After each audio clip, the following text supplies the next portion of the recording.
translate scriptures. Now, the buildings there are now mainly of modern construction, but you can see the Devraja Hall, the Mahavir Hall, a mountain gate and other architecture. जी बिल्कुल। और ऐसे में दोनों जब हम बात करते हैं प्रधानमंत्री नरेंद्र मोदी की, तो हम लगातार ये भी देख रहे हैं प्रियंका कि किस तरीके से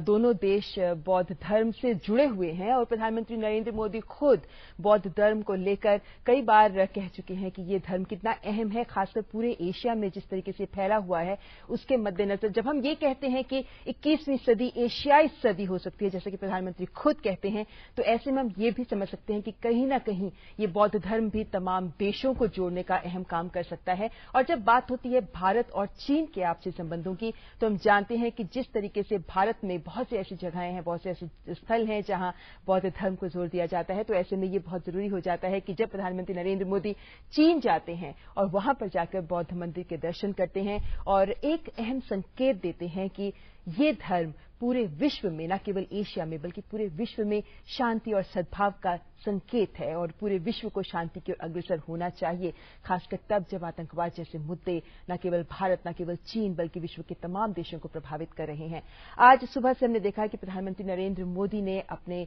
दौरे की शुरुआत की। चीन वो पहुंच चुके हैं और चीन से उनके दौरे की शुरुआत हो चुकी है और वो शियान प्रांत में है। ये प्रांत वो है जो चीन के राष्ट्रपति शी जिनपिंग के ही गृह नगर है ये, और यहाँ के तमाम ऐतिहासिक स्थलों का दौरा कर रहे हैं प्रधानमंत्री। सांस्कृतिक संबंधों को बढ़ावा दे रहे हैं और जब बात सांस्कृतिक संबंधों की होती है तो बहुत गहरे आयाम जुड़े होते हैं इस सांस्कृतिक संबंध से, क्योंकि एक ओर होता है कि ऊपरी तौर पर हम दूसरे देशों से रिश्ते बनाते हैं, कि हम आर्थिक और व्यापारिक रिश्तों को पगार करते हैं, राजनीतिक स्तर पर हम कोशिश करते हैं कि रिश्तों को बेहतर बनाया जाए। लेकिन जब बात होती है पीपल टू पीपल कॉन्टैक्ट की, जब बात होती है रिश्तों को और गहराई देने की, तो वहां पर सांस्कृतिक संबंध सामने आते हैं। और प्रधानमंत्री नरेंद्र मोदी के इस दौरे से इन्हीं सांस्कृतिक संबंधों को और बढ़ावा दिया जा रहा है। और देख रहे हैं कि पहला दिन है आज और पहले पड़ाव में प्रधानमंत्री ने पहले टेराकोटा म्यूजियम का दौरा किया, उसके बाद अब प्रधानमंत्री ने बौद्ध मंदिर के दर्शन किए, उसके बाद वो गूस पैगोडा भी जाएंगे।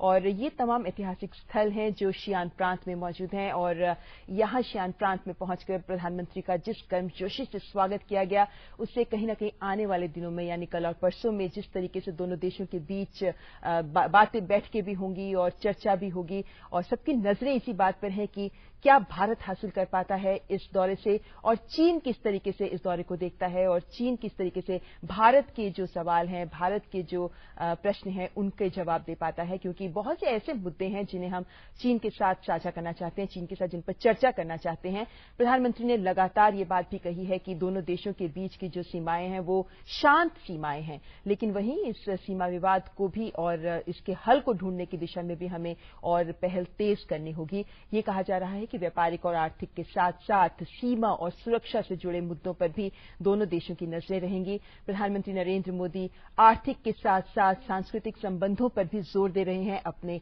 इस दौरे के दौरान। और ये भी बात सच है कि दोनों राष्ट्राध्यक्ष, यानी जब हम राष्ट्रपति शी जिनपिंग की बात करते हैं या प्रधानमंत्री नरेंद्र मोदी की बात करते हैं, तो ये दोनों ही ऐसे व्यक्तित्व हैं, ऐसी शख्सियतें हैं जो आज के दौर की शख्सियतें हैं। कहीं ना कहीं इतिहास को पीछे रखकर आज में जीने वाले राष्ट्राध्यक्ष हैं ये, जो आज की चुनौतियों के आधार पर दोनों देश के बीच के रिश्तों की परिभाषा, दोनों देशों के बीच के रिश्तों की इबारत लिखने को तैयार दिखते हैं। और पिछले एक साल में प्रधानमंत्री का शी जिनपिंग के साथ लगभग ये तीसरी मुलाकात कही जा रही है और ऐसे में दोनों नेताओं के बीच की केमिस्ट्री पर भी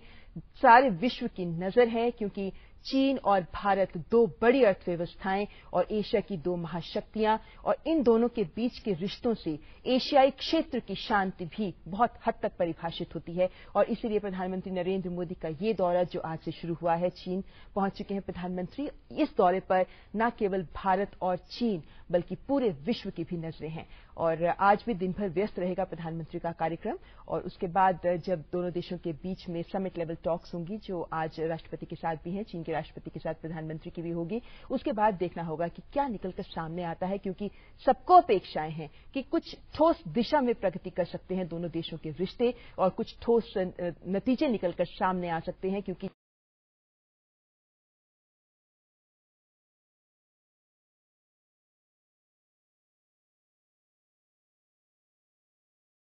प्रति विकास की पटरी पर तेज गति से दौड़ना चाहता है तो उसको उस तकनीक की भी दरकार है, उसको अच्छे निवेश की भी दरकार है। और जो वायदा शी जिनपिंग भारत में कर आए थे, उस वायदे पर भी अब अमल के लिए भारत को इंतजार है कि वो जल्द से जल्द हो सके, यानी चीन की ओर से भारत में निवेश जल्द हो सके। प्रधानमंत्री की make in India, skill India और स्मार्ट सिटीज जैसी परियोजनाएं ऐसी परियोजनाएं हैं जिनके लिए भारत को तकनीक और निवेश दोनों की दरकार है। और इसमें एक अहम मोर्चा यही है कि हमारे देश के लोगों के बीच रोजगार उत्पन्न हो, हमारे देश में फैक्ट्रीज लगे, हमारे देश में इस तरीके का बुनियादी ढांचा इंफ्रास्ट्रक्चर बने जिससे कि हमारे देश का विकास हो सके। लेकिन दूसरे देशों से जिस तरीके से प्रधानमंत्री आह्वान करते आ रहे हैं लगातार अपने विदेशी दौरों के दौरान, तब भी सोच एक भारतीय की ही उनके दिमाग में रही है कि हमारे भारत के युवा, हमारे भारतीयों को किस तरीके से इन तमाम दौरों से फायदा हो सकता है। चीन पहुंचे भारतीय प्रधानमंत्री नरेंद्र मोदी भी इसी सोच के साथ आगे बढ़ रहे हैं कि जब दोनों देशों के बीच के रिश्तों को प्रगाढ़ किया जाएगा तो उन रिश्तों से हमें कुछ ऐसा हासिल हो जिससे हमारे देश की जनता को फायदा हो सके। ऊपरी तौर पर देखने वाले, आकलन करने वाले ये भी कहते हैं कि इससे हमारे देश को क्या फायदा होगा, लेकिन अगर एक दूरदर्शी सोच के साथ सामने देखा जाए तो जब प्रधानमंत्री बौद्ध मंदिर में खड़े होते हैं और प्रधानमंत्री बौद्ध मंदिर में प्रणाम कर रहे होते हैं, पूजा कर रहे होते हैं, प्रेयर कर रहे होते हैं, उस वक्त उनके दिमाग में यही सोच होती है कि शांति अहिंसा के साथ साथ दोनों देशों के बीच के रिश्ते इतने प्रगाढ़ हो जाएं कि दशकों पुराने विश्वास का जो अभाव की बात लगातार कही जाती रही है, उस विश्वास बहाली की दिशा में एक कदम हम और आगे बढ़ सके। इस वक्त ये जरूर देखा जा रहा है कि दोनों देशों के राष्ट्राध्यक्ष विश्वास बहाली के संबंध में अपनी तरफ से कदम आगे बढ़ा रहे हैं। पहले शी जिनपिंग जब भारत आए थे तब उन्होंने भी जिस तरीके से गर्मजोशी से और जिस तरीके से प्रधानमंत्री नरेंद्र मोदी के साथ गुजरात में दौरा किया, जिस तरीके से वहां समय बिताया, उसके बाद अब प्रधानमंत्री नरेंद्र मोदी के शियान प्रांत में पहुंचने के बाद यही देखा जा रहा है कि किस तरीके से शी जिनपिंग की ओर से भी एक गर्मजोशी से स्वागत किया जा रहा है प्रधानमंत्री का। यानी कि इन दो राष्ट्राध्यक्षों की आपसी केमिस्ट्री से, इन दोनों देशों के रिश्तों की आपसी बेहतर बहाली से, विश्वास बहाली से और किस तरीके से दोनों देशों के प्रगाढ़ होते रिश्तों से न केवल रिश्ते बेहतर होते हैं बल्कि जब रिश्ते दो देशों के बीच में बेहतर होते हैं तो बहुत सा आदान प्रदान होता है। हम ये भी जानते हैं कि वहां न केवल भारतीय जो चीन में मौजूद हैं बल्कि चीनी लोग भी इस वक्त प्रधानमंत्री नरेंद्र मोदी को सुनना चाहते हैं और देखना चाहते हैं कि प्रधानमंत्री नरेंद्र मोदी उनकी तरफ भी क्या रवैया रखते हैं। जिस तरह से हमने देखा कि वीपो के जरिए प्रधानमंत्री नरेंद्र मोदी ने चीनी लोगों के साथ जुड़ने की कोशिश की, वो भी एक अहम संकेत था कि भारत न केवल चीन और चीन के नेताओं बल्कि चीन के लोगों के साथ भी जुड़ना चाहता है और ये पीपल टू पीपल कॉन्टैक्ट है जो इन दोनों देशों को बहुत आगे तक लेकर जा सकता है। प्रधानमंत्री नरेंद्र मोदी से क्या ठोस मिलेगा ये जरूर देखने वाली बात होगी, लेकिन इस डीडी न्यूज पर हम लगातार पल पल की प्रधानमंत्री की चीन दौरे की जानकारी आप तक पहुंचाते रहेंगे। आपको बता दें कि प्रधानमंत्री नरेंद्र मोदी 3 देशों के दौरे पर हैं और फिलहाल आपको सीधे प्रसारण के लिए ले चलते हैं। वित्त मंत्री अरुण जेटली इस वक्त संबोधित करेंगे। Unadulterated news as distinct from campaign news or as distinct from a viewpoint which is expressed, that struggle is still on. At the end of the day, I think in this entire width of the media having expanded, it's a good sign, there's nothing wrong in it. There may be an opportunity for the conventionalists to hit back. Because that reader or viewer who's the king and who's today struggling to find out at least factually what are the correct versions or what are the different events taking place in the world and what is the possible interpretation of that, once he realizes that that is available on a particular source, then his preference that we enjoy it, I personally enjoy it. There may be different versions, there may be different extremes. You have the same 20 people on 20 different channels pontificating their views every evening. So there is a space for us to turn over and find out if there is a new face saying something different from the conventional ones each evening. And you can also resort to some serious reading, which is now also available, particularly on the net it is available, on the newspapers it is available. And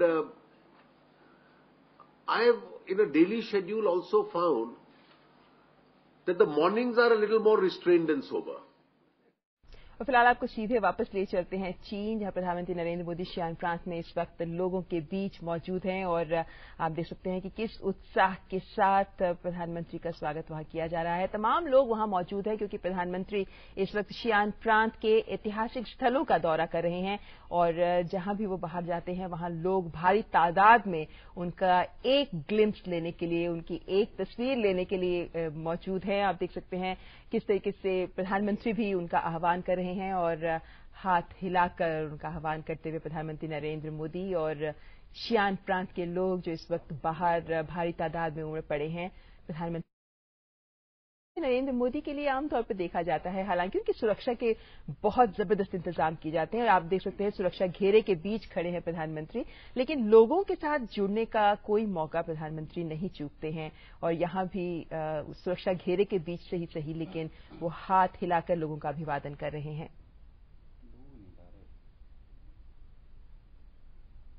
तो जहां चीन पहुंचने के बाद प्रधानमंत्री का जबरदस्त स्वागत किया गया, उसके बाद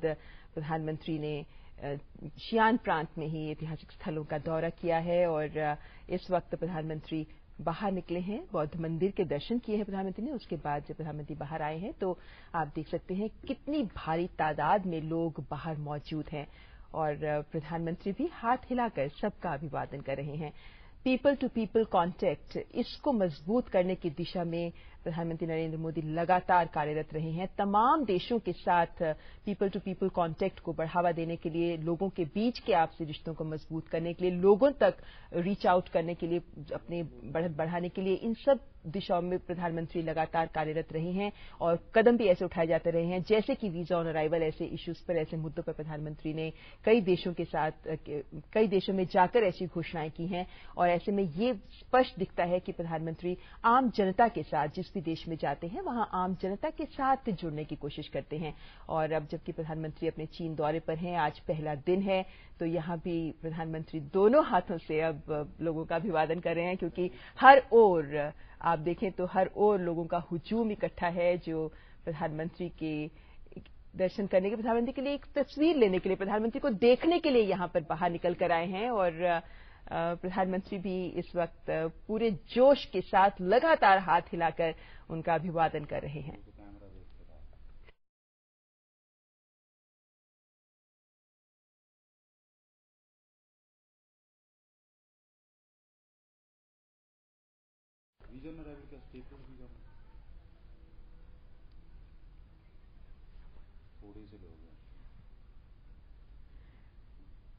तो इस वक्त प्रधानमंत्री नरेंद्र मोदी बाहर सड़क पर निकल आए हैं। लोग कतार लगाकर सड़क के किनारे खड़े हैं और सभी के हाथ में, अगर आप देखें तो सभी के हाथ में कैमराज हैं और सभी प्रधानमंत्री की तस्वीर लेना चाहते हैं और प्रधानमंत्री भी लगातार उन लोगों का अभिवादन कर रहे हैं। और हालांकि सुरक्षा घेरे में है प्रधानमंत्री, लेकिन लीजिए पहुंच गए हैं प्रधानमंत्री लोगों के बीच, क्योंकि जब लोग बाहर निकल कर आते हैं और लोगों के बीच जाते हैं तो हमेशा लोगों के साथ जुड़ने की कोशिश करते हैं। इस वक्त हमारे संवाददाता अरुण भी हमारे साथ जुड़ चुके हैं। अरुण, एक बहुत ही गर्म जोशी वाला स्वागत तो हुआ ही सुबह, हमने देखा कैसे प्रधानमंत्री जब वहां पहुंचे, लेकिन उसके बाद अब जब हम देख रहे हैं